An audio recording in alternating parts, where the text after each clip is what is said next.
Quando eu fui contratado pelo Renner, em fins do ano de 1948, eu senti a necessidade de fazer uma revisãozinha da parte traumatológica, que eu não tinha muita base.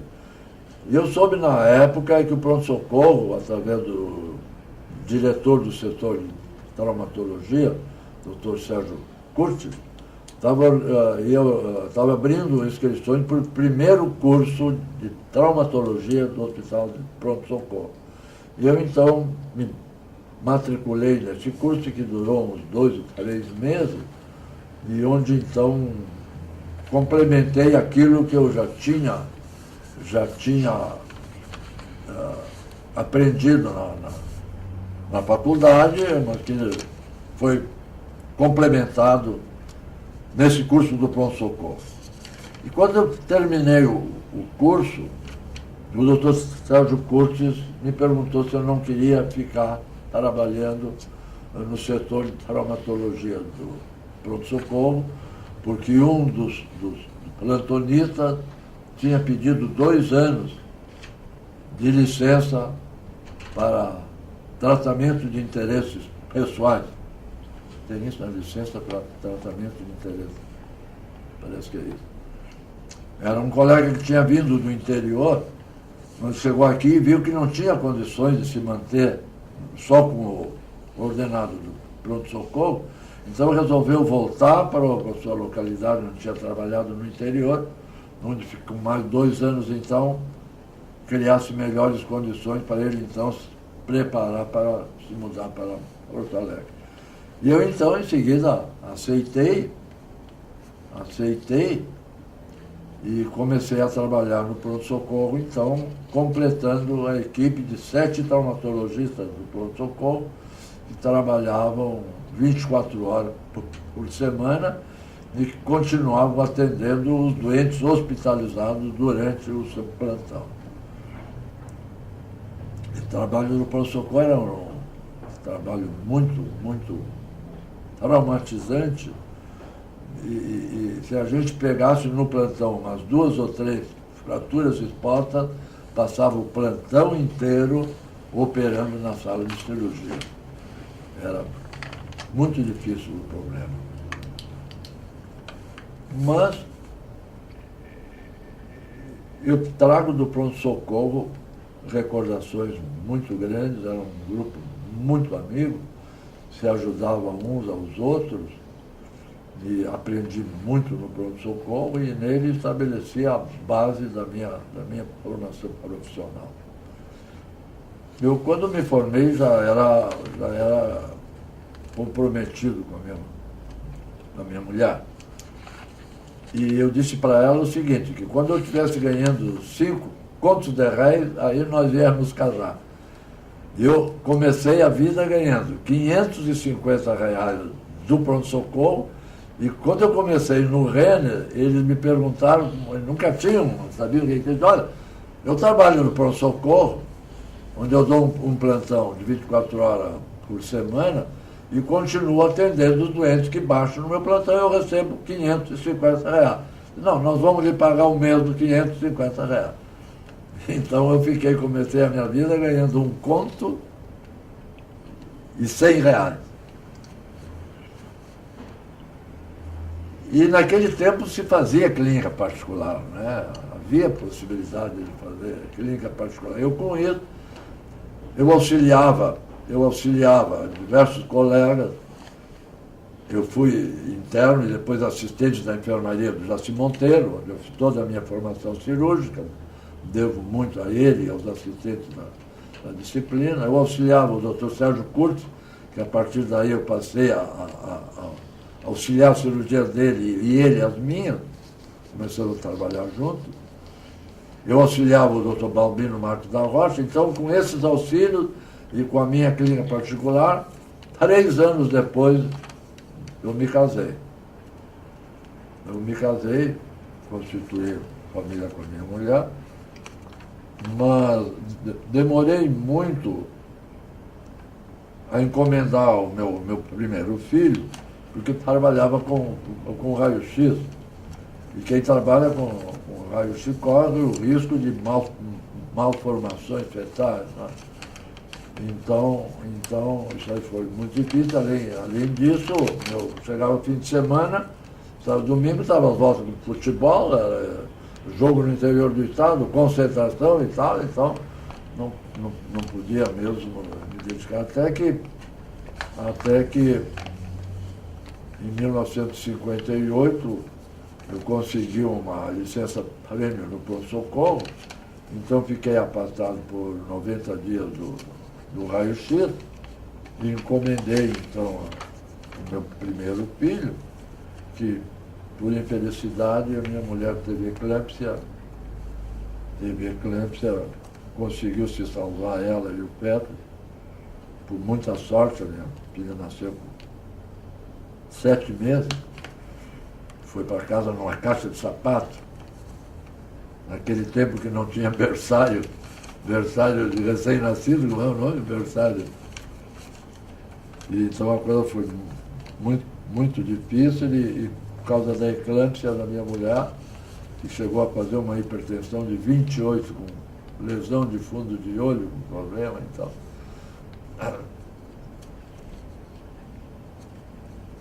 E do pronto-socorro, a gente formou muitos, todos os residentes e depois estagiários das faculdades passavam pelo nosso setor, onde a gente procurava transmitir os nossos conhecimentos.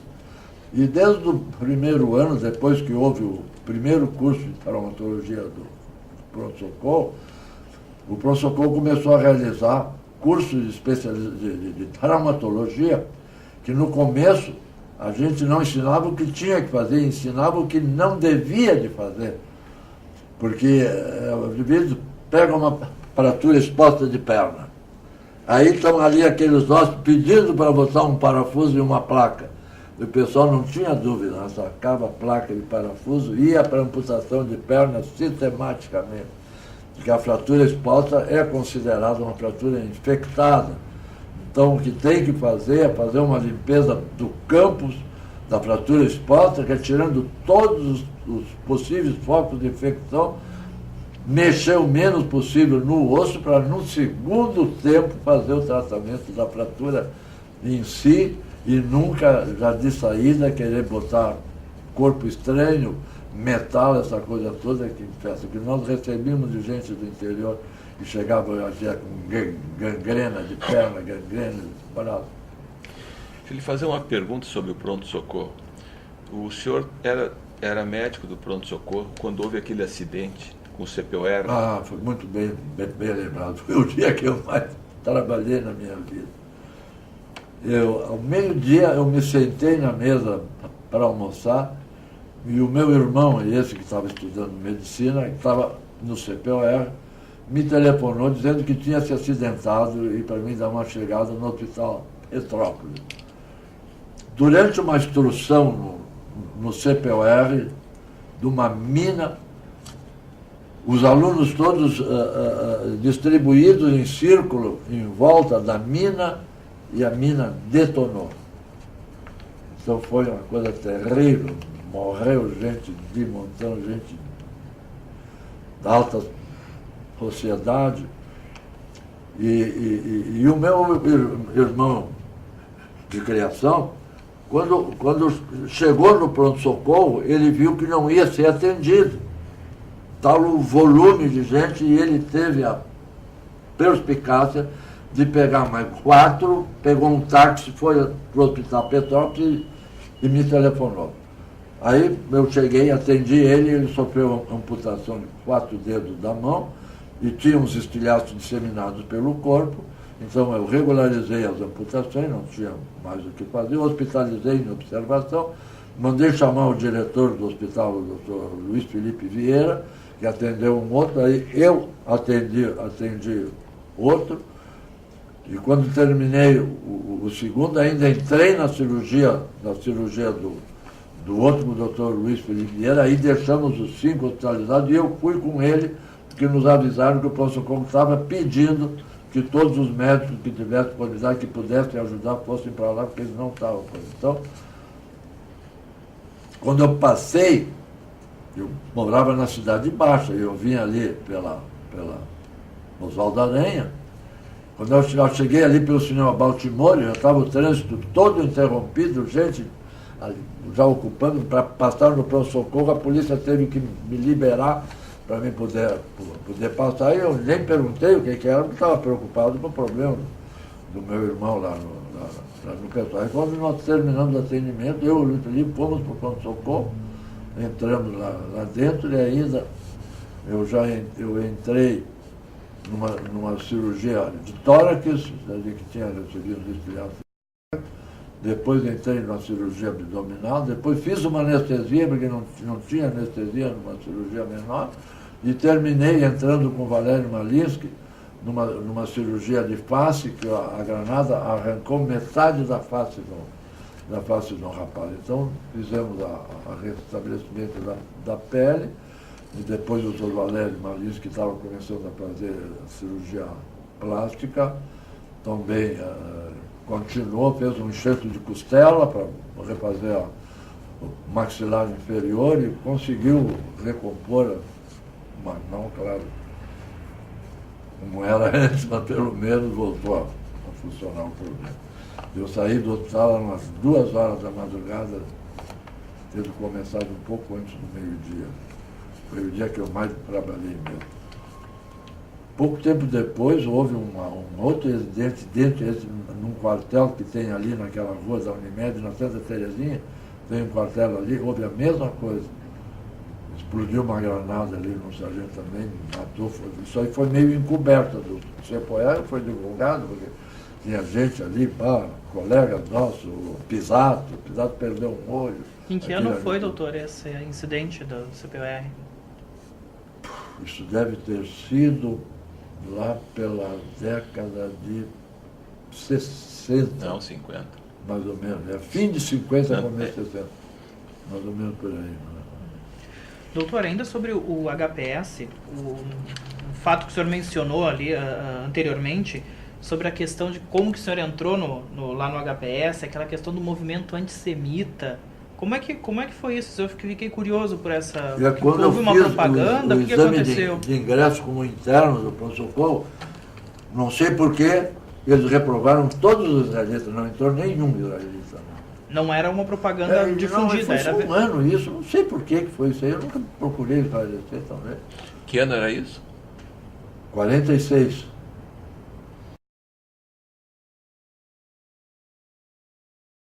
Como o senhor vê a medicina, então, desenvolvida no seu período, no seu tempo de formação inicial, e hoje, como que o senhor avalia? O grande problema é que já tem um adendo. Tentaram ultrapassar a questão tecnológica, mas o problema era esse. No meu tempo, nós tínhamos só raio-x, só para fazer exame de osso.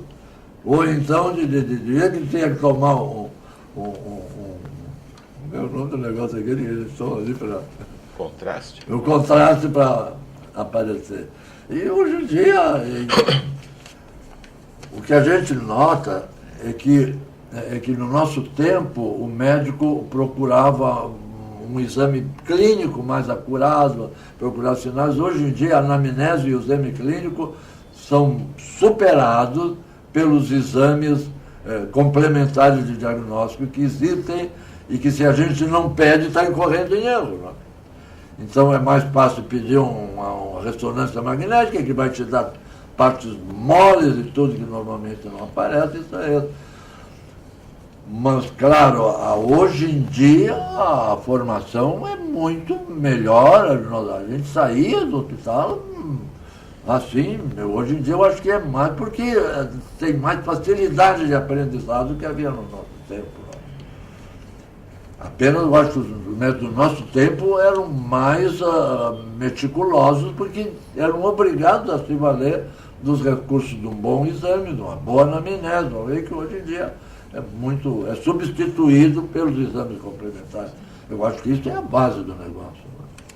É claro que É muito mais fácil de formar um médico hoje do que se formar um médico há 50 anos, quando não tinha nada. Não. Hoje em dia não, está muito mais. Acho que até os médicos devem sair com uma melhor base, melhor conhecimento do que saíam no nosso tempo. A gente, às vezes, ia complementar e ia ver muito depois de formado. Doutor, e a sua visão sobre o SUS, sobre o Sistema Único de Saúde? O senhor acha que...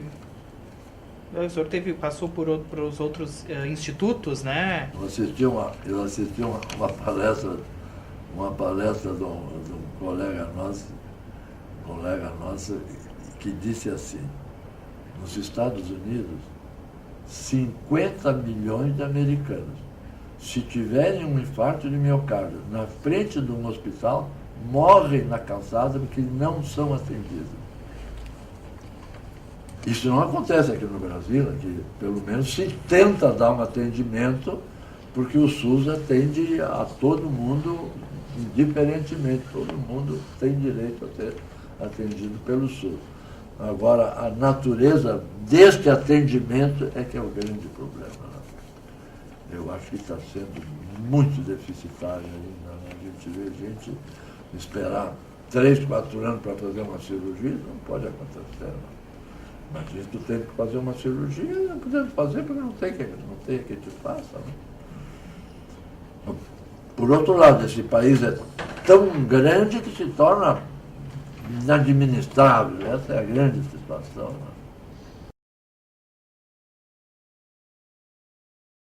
A Academia Sul-Americana é composta por 60 acadêmicos que necessariamente devem ser os melhores dentro da classe, dentro da sua especialidade. Entendeu? Então, eu acho que quem é acadêmico se sente honrado por ter tido o privilégio de estar numa situação ímpar como essa aí, não é? Que coloca a pessoa numa posição de destaque. Nós somos 60 membros, 60 acadêmicos, né? Então, eu acho que é uma grande honraria para quem tem a sorte de poder ingressar.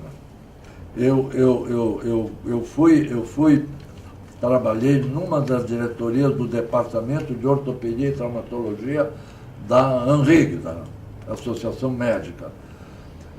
Ela foi eleito presidente o Dr. Mário Brum Braga e eu fui eleito secretário.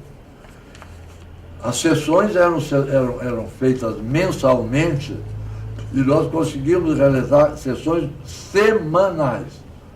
Foi a gestão que mais realizou sessões durante toda a existência do Departamento de Ortopedia. Deve ter sido lá pelo ano de 53, 54, talvez tenha ata dessa, eu não que a gente pudesse verificar isso aí. Inclusive, eu naquele ano sofri um acidente e tive que ir a Montevidéu fazer uma cirurgia da plástica. Eu sou caçador, e estourou uma arma na minha mão e me levou o meu polegar junto. Então, naquele tempo, não tinha quem fizesse cirurgia recuperadora aqui no nosso meio, e o professor César Ávila me encaminhou para o catedrático de ortopedia lá de Montevidéu, o professor Luiz Bado, e eu então fui operado lá. Eu tive uns 2 meses hospitalizado fazendo a recuperação do meu dedo. Então, quando voltei, aí que eu fiquei sem trabalhar muito tempo, foi quando eu exerci essa função. Então, me dediquei ali. E eu trouxe o meu cirurgião, o professor Vitor Pedemonte, foi o primeiro cirurgião plástico da América do Sul. Ele apresentou um trabalho num Congresso Internacional de Cirurgia Plástica de Estocolmo, que foi uma verdadeira revolução. Ele recebeu no Hospital de Clínica de Montevidéu um cidadão com quisto hidático de fêmur encaminhado para amputação. E ele então disse para o cidadão: se tu quiseres, nós vamos tentar conservar a tua perna. Eu vou fazer o seguinte, eu vou retirar todo o teu fêmur e vou botar um fêmur no lugar do teu fêmur. E o cidadão, claro, aceitou, né? Ante a perspectiva de não perder a perna e uma de ficar, e tinha que operar. Então o hospital começou a preparar ele e começou a procurar então um cadáver que pudesse doar um fêmur mais ou menos do mesmo tamanho do paciente. Até que chegou um traumatizado de crânio, acidente de motociclo, morte encefálica, e ele então levou o bloco cirúrgico, retirou, abriu toda a extensão da coxa, abriu o periósteo e superiosticamente retirou todo o fêmur do paciente. Uma outra equipe fez o mesmo com o paciente, e ele pegou e botou o fêmur do paciente dentro do periósteo. Suturou o periósteo, fechou, imobilização, e esse fêmur foi todo ele transplantado e integrado ao organismo. Era um guarda-freio que voltou a trabalhar na sua função de guarda-freio, e ele, na hora que ia passar iam 2 trens, iam passar ao mesmo tempo junto, ele se atrapalhou, uma alavanca que tem uma roda grande que manobra para trocar o trilho, ele se atrapalhou e não conseguiu mudar tempo, e a locomotiva pegou ele, e ele fraturou, passou em frente da perna, fraturou a perna e não fraturou o fêmur transplantado. Então ele apresentou esse caso num dos primeiros congressos de cirurgia plástica em Estocolmo, lá na Europa. E foi ele que me operou. E lá pela terça, quando eu tomei, ele me relatou esse caso, que é um caso maravilhoso, né? E eu perguntei para ele, doutor, mas qual é a orientação deste fêmur transplantado? Ele disse, mire, isto teria que se fazer o seguinte: pegar uma ninhada de perros e tirar uma falange de um e botar no outro, e aí sacrifica 2 dias depois, 4 dias depois, até ver a evolução que tem entre outros aí. E eu, quando voltei, peguei o peão na unha e disse, eu vou fazer isso aí. Então, eu era criador de cachorro e tinha muito contato com o veterinário Paulo Ginter, que era um dos maiores naquela época. Ele disse, quando tu for sacrificar uma ninhada, nós vamos fazer isso, vamos fazer esse transplantado. Um pouco tempo apareceu, então eu peguei e tirei. Retirei a falange de um cão, todos filhotes da mesma ninhada. Acontece que a veterinária naquele tempo estava se iniciando, a anestesia era feita com cloroforme, com éter, com cloroforme, e o cachorro tem uma resistência pulmonar muito pequena, então mais de metade morreram em seguida. Mas um durou 6 dias, o outro durou 15 dias, e eu consegui estabelecer a evolução do problema. O osso transplantado é todo ele reabsorvido. Só fica uma matriz proteica. Desta matriz proteica é remineralizada. Eu publiquei isso nos primeiros anais da Henriques em 1956. Então, pude estabelecer com certeza a evolução, tudo foi o Valauzinho que me fez os anatopatológicos, todos eles. Então a gente conseguiu estabelecer isso aí.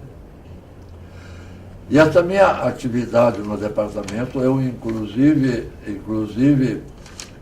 tentei fazer uma coisa que infelizmente não consegui. Quando houve a eleição,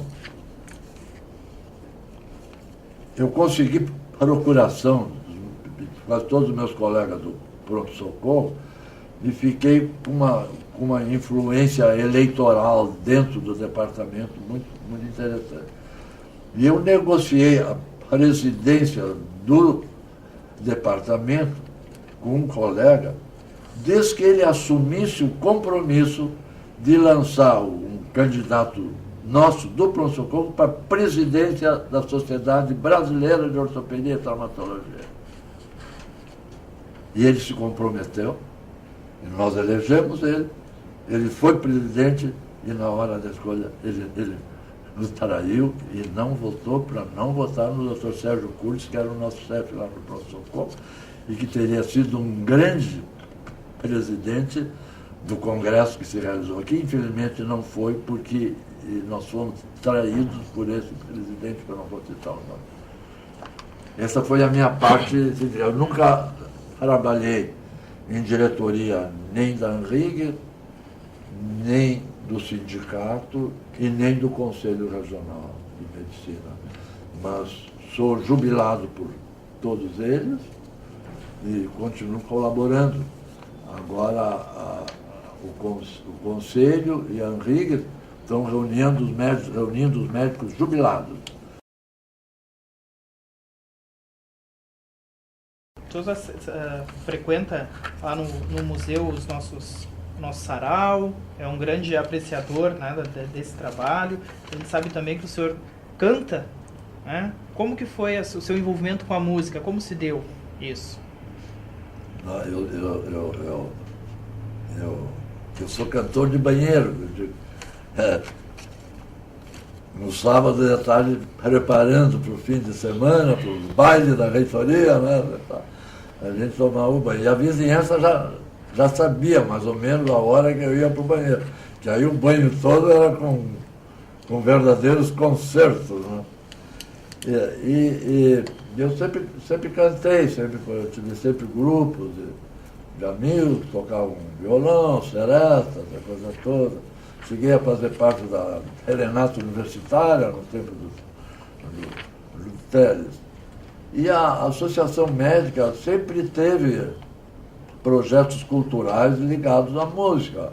O coral, sempre teve o coral, sempre teve um grupo de médicos líricos que são dirigidos pelo Dr. Auri Hilário, que é cirurgião plástico, que são médicos que estudam canto e que tem a voz educada, né? E um dia eu ia saindo, nós íamos saindo do sarau dos médicos líricos, eu junto com um colega, e o colega passou pelo presidente da ANRIG, que era o Almeida, Gilberto Almeida, né? Disse para ele: pô, presidente, o senhor prestigia essa música aí, tudo música estrangeira, não foi cantada uma música, e a nossa música brasileira, popular.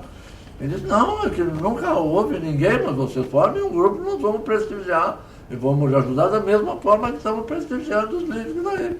Eu falei: pô, agora como é que nós vamos fazer? Não, vamos pegar o peão na unha, vamos fazer. Tu já tenho eu, vamos convidar. E aí começamos. Então a gente se reunia lá na ANRIG, conseguimos um que tocava teclado, outro tocava violão, e começamos e formamos um grupo. Então, uns 6 meses depois, realizamos o nosso primeiro sarau, e hoje nós apresentamos 3 saraus. Um sarau mais ou menos no mês de maio, outro na Semana Cultural da ANRIG, que é em setembro, outubro, por aí, e outro de fim de ano, o sarau de Natal, onde a gente angaria brinquedos para aquela vila que tem do lado da ANRIG, onde era a vila do Teatro São Pedro, do Hospital São Pedro ali. A gente formou uma vila, a vila do Cachorro Sentado. E a ANRIG, então, tem um ambulatório que atende lá dentro da vila, dão assistência médica, dão muito apoio. Então, nós fizemos esse recital de dezembro para angariar brinquedos e alimentos não perecíveis que são encaminhados pela Vida Solidária da ANRIG. E eu fui contemporâneo do Lupicínio Rodrigues, quando até me esqueci de dizer isso aí, quando houve aquele núcleo de preparação de oficiais da reserva, o quartel ali, o 7º Batalhão de Caçadores, não tinha uma sala para botar 200 alunos para receberem as aulas teóricas. Então eles começaram a procurar nos diversos prédios da faculdade, primeiro, um lugar para instalar o almoxarifado. E segundo, que tivesse sala de aula também para serem ministradas as aulas lá no curso. E encontraram no porão da faculdade de Direito, todo desocupado. Não, aqui dá para não montar o almoxarifado. E a faculdade de Direito colocou à disposição deles os seus funcionários para ajudar na administração. E um deles era um inspetor de alunos chamado Lupicínio Rodrigues. Então, a instrução começava às 7 horas da manhã. Então, quando o Lupicínio tinha que abrir o almoxarifado, não dava tempo dele sair da noite em casa. Então ele ia direto, chegava lá meio bom, camaradinha. Então, nessa ocasião, ele começou a compor um samba que ele botou o nome de Guerra. Influenciado pelos metralhadoras e fuzis e balas e armamento ali do almoxarifado. Me lembro de uma ocasião, ele perguntou o que rima com passarinho? E aí eu disse assim, olha, os poetas dizem que passarinhos são flores que voam. Então ele botou mandai, mais flores no caminho, mais canto para os passarinhos. E eu acompanhei a feitura dessa música, é uma música que eu canto, conheço. E eu sempre comecei, eu digo que as músicas do Lupicínio Rodrigues são comparáveis a pérolas.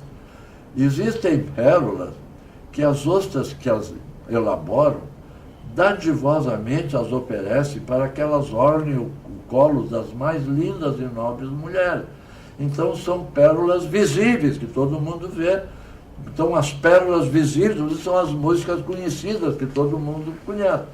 Em contrapartida, existem ostras que egoisticamente elaboram as suas pérolas e não as oferecem, guardam para si. E que provavelmente são as mais lindas porque ficam mais tempo dentro da outra, que não quer oferecer elas para que elas cumpram a sua missão. Então eu chamo de pérolas ocultas do Lupicínio Rodrigues. E que tem músicas belíssimas, mais bonitas que muitas músicas conhecidas, e eu faço um projeto de divulgação. Eu até já estou com essas músicas. Claro que não pode fazer um CD só com música desconhecida, porque aí não pega. Quando tu ouve a música na primeira vez, muitas vezes tu não gosta. Então é preciso ouvir duas, três para mim. Então eu não posso fazer uma só com música, então eu tenho que intercalar. Então eu começo o meu CD com a Guerra, né, tá aí, que é conhecida, todo mundo conhece, mudou o nome depois para Dona Divergência. Dona Divergência aparece uma vez e Guerra aparece umas 8 ou 10 vezes. E eu estou fazendo esse trabalho até, se souberem alguém que queira patrocinar o meu disco aí, eu acho propaganda porque se ele for bem orquestrado, eu acho que pode se apresentar até para concorrer a um prêmio aí, a Sorianas, a um prêmio Sorianas. Mas é difícil, isso implica uma série de coisas que talvez através da lei Rouanet a gente conseguisse, mas eu não sei como é que é feito isso aí. Mas estou com a gravação da minha parte, já está feita, porque eu tenho um colega que tem um estúdiozinho em casa, e ele se entusiasmou com o meu entusiasmo e resolveu gravar, então ele gravou todas as músicas que estão gravadas, é só agora fazer a mixagem, que eles chamam, que aí estão fazendo o acompanhamento. Né? O senhor alguma vez, ou recentemente, ou há mais tempo atrás, cantou, se apresentou em algum bar, alguma casa? Me apresentei, eu estava dizendo isso, como eu fiquei muito amigo do Lupicínio Rodrigues, sou agora amigo do filho do Lupicínio Rodrigues, que tem um bar temático Lupicínio Rodrigues, chamado Se Acaso Você, que é a música que o Lupicínio gostava mais, pediu que cantasse no enterro dele. Então ele mantém um bar ali na Venâncio Soares, pegado ao bar do Beto. Vindo do Cinema Avenida em direção ao pronto-socorro, passando o Colégio Militar, à esquerda é a segunda casa, não tem erro. E nós cantamos ali na terceira sexta-feira do mês, das 21 até as 23 horas, quando então começa o conjunto da casa. Então é interessante porque nós somos amadores, então não pode ser cobrado couvert. Então eu digo, quem quiser assistir, vai lá, não paga nada, só paga aquilo que consome. Então eu digo, se tu quiser ficar depois, tu faz o seguinte, tu faz uma previsão do que tu vai consumir, então tu vai pegar um Guaraná para tua senhora, um uísque para ti, uma cerveja, tá? Tu chama o garçom e diz, me dá aí e pede a conta. Aí tu paga a conta. E tu ficando lá, tu já está com o recibo na mão. Aí não paga mais nada, então sai baratinho, só vai pagar o que. E nós cantamos ali. O nosso grupo, hoje, eu acho que é um dos melhores grupos, nós estamos cantando, modéstia à parte, eu até agora já estou meio ruim, porque a voz já está faltando e a memória mais ainda. Mas tem um grupo muito bom, nós temos os 4 ou 5 ali que podem se apresentar profissionalmente em qualquer lugar. Um deles é o Daniel Soruco, anestesista lá do Conceição, que já cantou ópera aí com a ópera e tudo. O outro é o Regis Coelho, que é emergência, faz emergência lá no Conceição, canta muito, muito bem também. Tem o Boff, o Almerido Boff, e a esposa dele, que também canta. Eu coordenei esse grupo durante uns 10 anos, depois a minha senhora adoeceu, eu não tive condições mais de acompanhar, e hoje é a Bernadette Boff, esposa do Almerida, que está coordenando o grupo. Cantam de graça,